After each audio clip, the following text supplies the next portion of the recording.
Hi, everyone. My name is John Faulkner. I'm your host of the Smarter Systems, Better Care podcast. I'm here today with Sean Walsh. He's a doctor of physical therapy dedicated to helping people move better, recover faster, and live healthier lives. Welcome to the podcast, Sean. Thanks, John.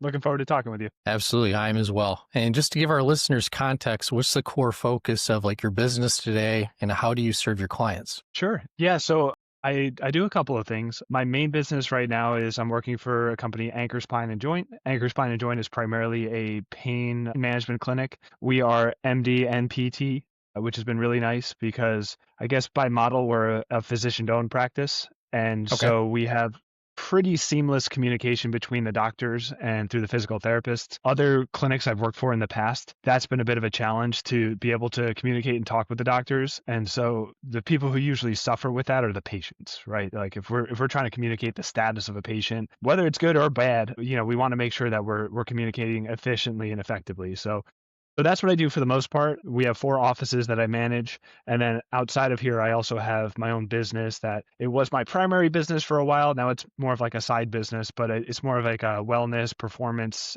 type business. And it's more concierge type physical therapy. Excellent. Well, thank you for sharing that. It sounds like you're working on a model with more physician provider involvement in the care team process. Excellent. Yeah, that's the goal right now. I guess you could say that when I did and still when I do the concierge type physical therapy, there's a certain type of person that can participate and can afford that, to be frank and be honest. The pain management, in my opinion, is an underserved community, an underserved clientele, I guess we could say. And I really like it when we can make a difference. It feels good when you're the last step, when you're the end of the road. You're not continuing to hot potato these patients from one clinician to another.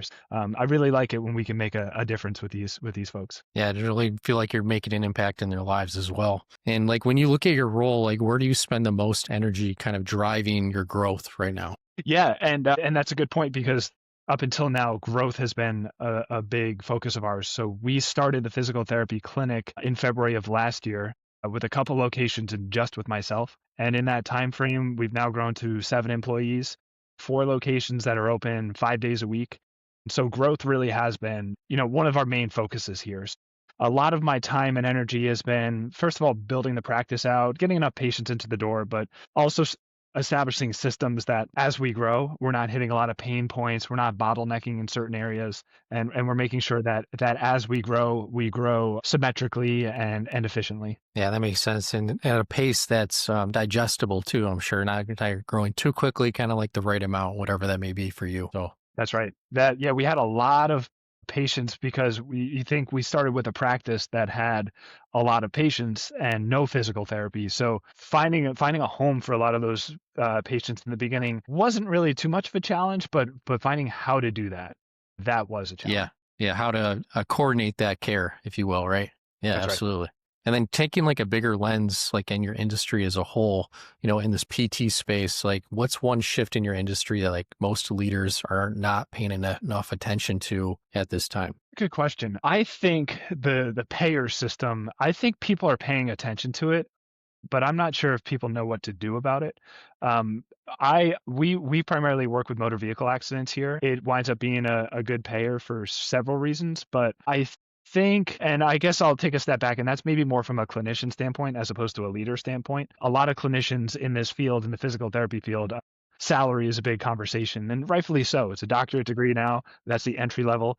And so we should be paid appropriately, but we also need to be realistic and talk about how are we being compensated for our services. Whether or not you think that's fair, sometimes we do need to find ways that can drive the business and float the business. And so I think as leaders in the industry, it's trying to find some of those that help justify some of those salaries when it comes to the employees. Yeah, and you're talking about compensation, getting the benefits and making sure that when the employees feel like they're being compensated well, they can then, it's cyclical, take better care of the patients. And it's just approaching the elephant in the room. So they're not, they're staying positive. They're happy with where they're at, right? That's right. Yeah. When you work with a lot of those payers that maybe don't pay so well, I think a lot of these bigger chain physical therapy clinics just find that you kind of have to accept everybody. And I don't want to say that that's a bad thing because we really should treat everybody. But when you start I guess when a lot of your patient population winds up being something that doesn't really reimburse your clinic appropriately, you're going to find that you can't really appropriately give people compensation unless you start to load up their schedule and see 3 or 4 patients at a time, and no one really wants to do that.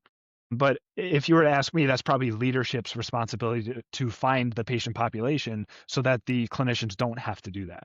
And so yes, and a big I guess a big focus of my business is having this be somewhere that people want to work. So the patient caseload demand isn't too high, or just feel like at the end of the day, I like when people say this is a family, but I also want to be careful because this is work. At the end of the day, this is not. I have a family at home, and I don't want to make it seem like you're now tied to this. So Right. it's a job, it's a paycheck, and I want to be realistic about that. Yeah, absolutely. Just keeping it real, if you will, right? Like just keeping that separation, but also understanding, like, this is work life, personal life, and let's find a happy balance for everybody, right? And then, like, looking back at that industry question asked about with like other leaders, like, how have you adapted personally, and like what happens if businesses ignore that shift of like maybe they get too intermingled with this family mindset when they need to consider like revenue too as well to keep the business going. Yeah, right. And at the end of the day, we are a business. And I do think some of that, hey, like we're a family, maybe detracts from that we're a business. So leaders they need to find at the end of the day, I think if you asked a lot of clinicians, physical therapists, only because I'm around physical therapists, I interact with them, but I don't think people understand their reimbursement rates. So when it comes time to have a discussion about reimbursement, when like, hey, it's raise time, or I want a bonus, or I want et cetera, et cetera, I feel like you're showing up to a sword fight without a sword. So Right. I don't think there's a lot of transparency when it comes to that.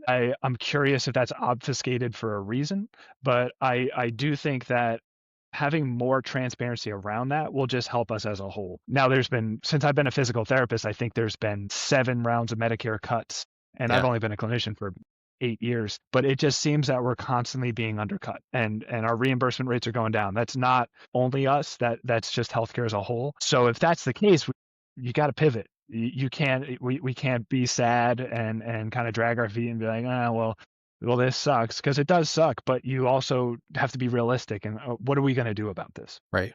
Find a solution and move forward, right? Even if it's not perfect. Yeah, it So might not be perfect. There's going to be pains. Like there's working with different industries and different payers just means that the rules are a little bit different. That doesn't mean it can't be done. But finding a way, like if we're going to think outside the box, you also have to kind of more or less act outside the box as well.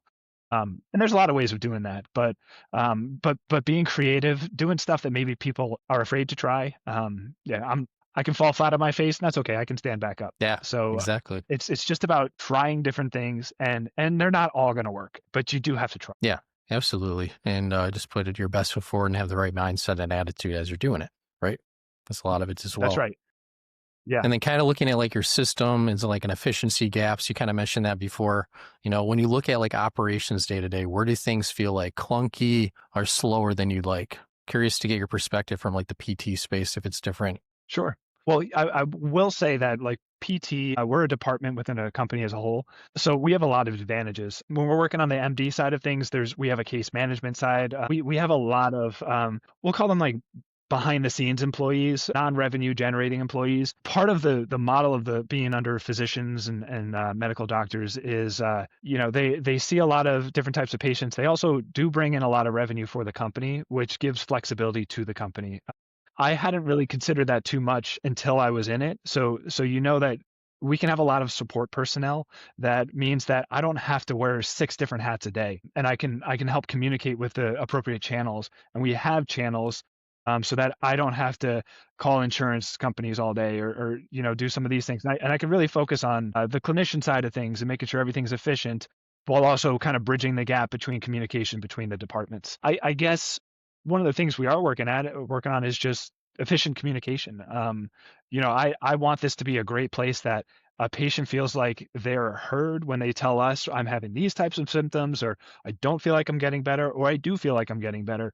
And we can communicate that through the appropriate channels. So the right people need to hear that, because that's kind of gotten lost. The more specialized that medicine has gotten is you might tell one provider one thing, and then that message doesn't reach the other providers that are also concurrently treating that patient. So over communication is just something we're working on at this point. Can be annoying, but at the end of the day, I think people know what my department's doing. Yeah. The transparency and the communication and just making sure that you're being just proactive with it. Really. It sounds Yep, like so. exactly. And again, it's from the standpoint of the patient. We want the patients to get better. We want them to get good results. That's the cornerstone of what we're working on. Absolutely. And then how are you guys following things like, patient follow-ups, no-shows, or manual outreach right now? Is there like systems in place that you're working on, or what does that look like? Sure. Yeah, we have our department specifically. We have her title is patient care coordinator, but she does a great job monitoring the schedule. We see a lot of personal injury patients, and being realistic, there's a lot of no-shows. So we have systems in place where it's like a 3-strike rule, where we're going to contact them 3 times within a few days to try to recapture them, get them back on the schedule. But we want to be realistic with people's schedules as well, where, people need to make an income, and sometimes it's hard for them to get in throughout the day. So we try to be understanding as possible. A lot of what we see is car accidents. So there's issues with even transportation. So our company has some Ubers set up that, like, hey, you have a hard time getting us, we can help you out with that. That's really nice. Yeah. Yeah. Again, patient centric, and trying to be understanding. It does get a little bit frustrating if someone continuously no shows, but we just try to be upfront with them and say, you're here for treatment. Try not to waste our time, but we're also going to try not to waste your time. Yeah. Yeah. That's a good, back and forth, making sure you all have the expectations set up front. So absolutely. And then looking at like, what's working really well. So my question always is like, what's working really well that you would never want to lose in your practice? Question. So I guess we've established a bit of a hybrid protocol where to allow flexibility for patients, what we talked about before, work, transportation issues, even like severity of injuries. I've established virtual physical therapy, like initial evaluation. So you have a hard time getting to us for one reason or another. We get to do things kind of like the way you and I are doing things right now, where we have communication through the computer. We have certain tools that we can use that we can actually collect some data off of that initial evaluation. But that's been good because it helps bridge the gap. And I'm always upfront with those patients and say, I want you to come to the clinic. Some patients are just a little bit far for us, or like they can't drive, or their work schedule doesn't permit it, and we might continue to do like telehealth. Clinician wise, best outcomes from the patients, I do want them to come in person. However, I will say that having this hybrid model has really opened our doors to more patients than I think it normally would. That's always with legislation. They like to tell us what we can and can't do. So for a long time, Medicare didn't allow it. After COVID, they did allow it. I think early fall-ish, it's back on the table about whether or not it's going to be permitted through Medicare. I think it's a good tool as long as it's not your standalone. It is a tool. It's not the only solution.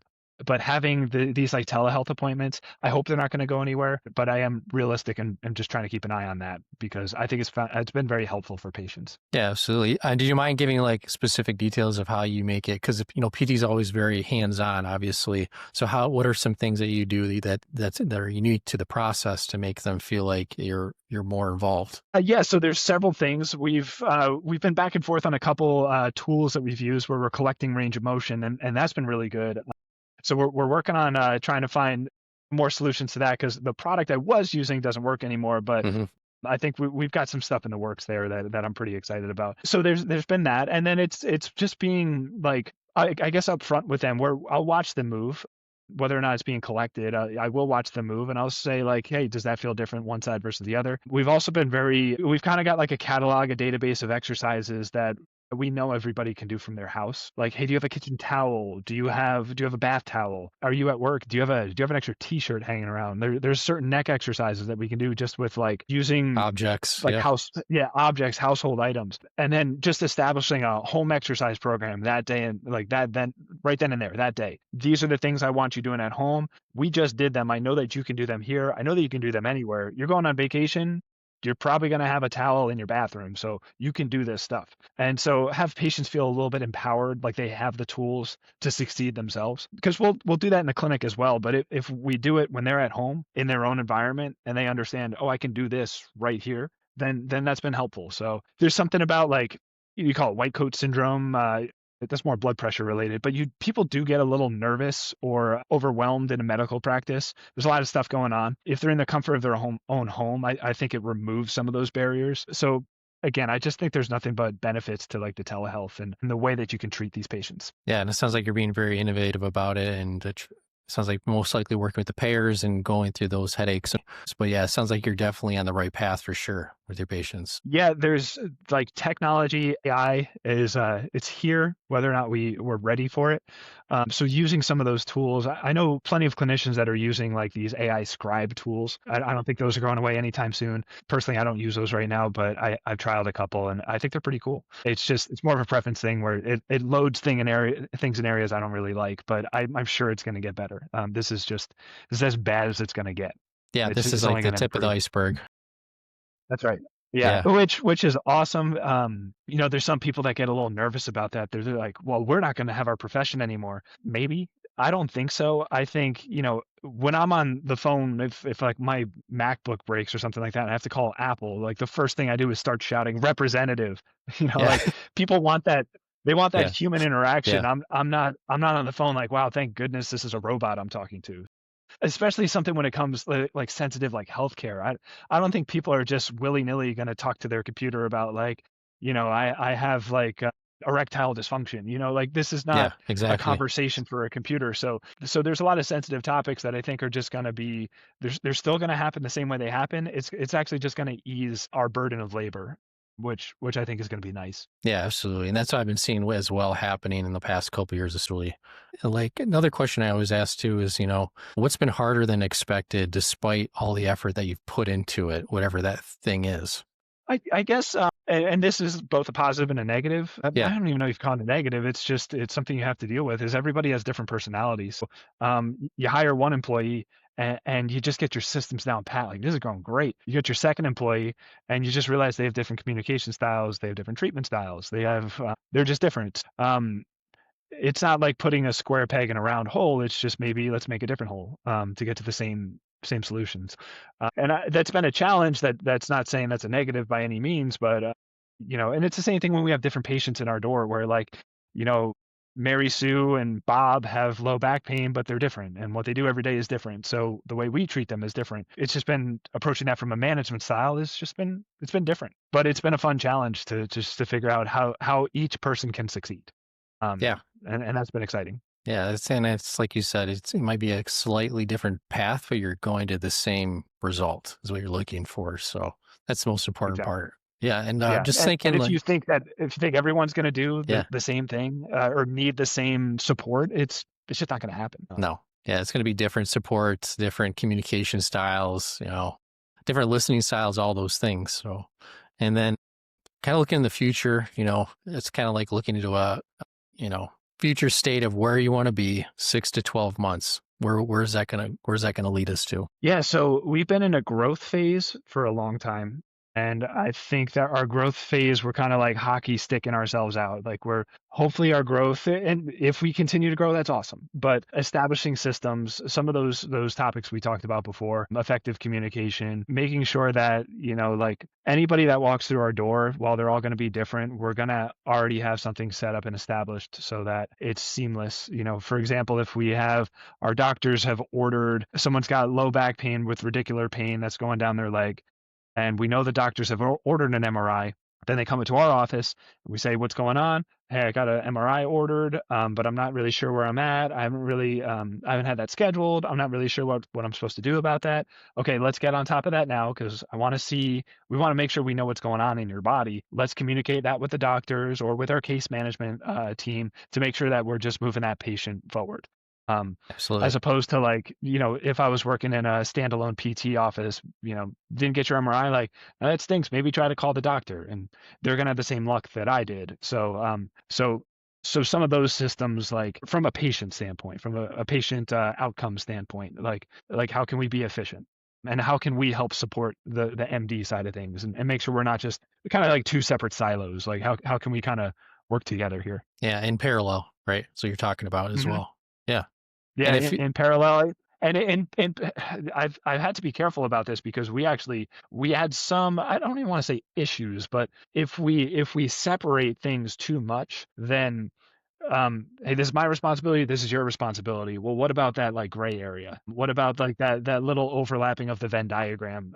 And so yeah, like in parallel, but also like there's some interweaving that goes on there. And how can we help support you guys? And how can you guys maybe support us when we need the help? So it's been nice. It's been fun to really work together. yeah, absolutely. And if you were to like to, solve these things, like what would that free you or your team up for to focus on? Like if you got through these communication issues, if you got through like these intake processes, possibly sounds like some onboarding things you're working through, what would you be working on? Well, I think the end result again, just to be an echo, is patient outcomes. Yeah, outcomes. Yeah, This is not there's not how do we contact the insurance companies to make sure we're getting the most revenue, whatever. That might come with it, but how can we get these people better, faster, have a good experience, feel like if they got hurt again, they were comfortable coming back here.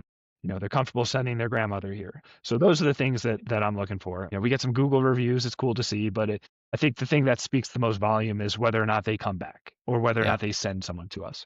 yeah. How they feel, right? That's like what it How comes they down feel. to, right?